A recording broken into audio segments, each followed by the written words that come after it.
در جوانی طاعتی چندان نکردم، وای وای، طاعتی شایسته رحمان نکردم، وای وای.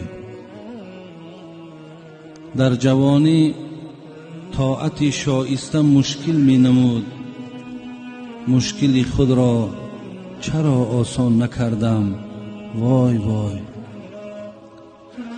با پدر نااهل بودم، از غرور و جاهلی با برادر شفقت و احسان نکردم، وای وای.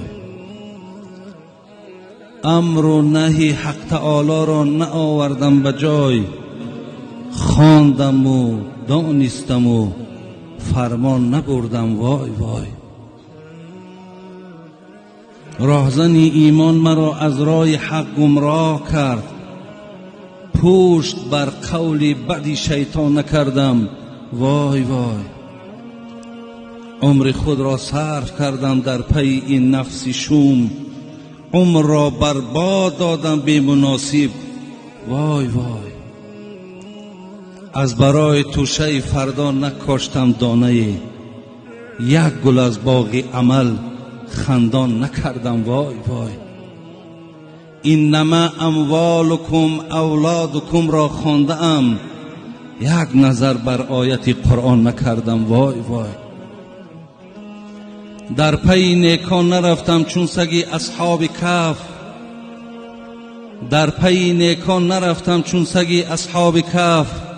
چند روز خدمتی مردان نکردم، وای وای.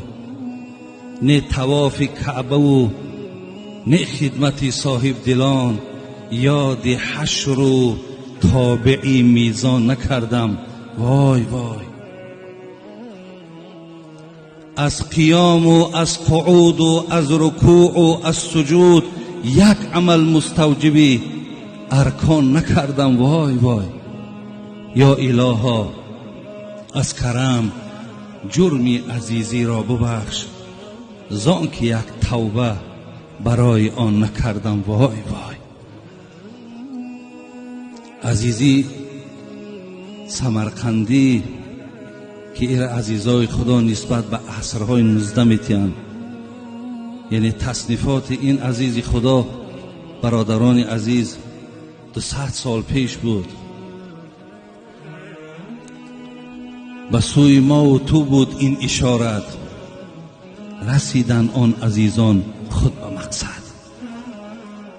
این وای وای که این عزیزای خدا گفتن، میگد این برای حال خودشان نیست. برادران عزیز، رسیدن آن عزیزان خود به مقصد، این اشاره به سوی ما و شما بود.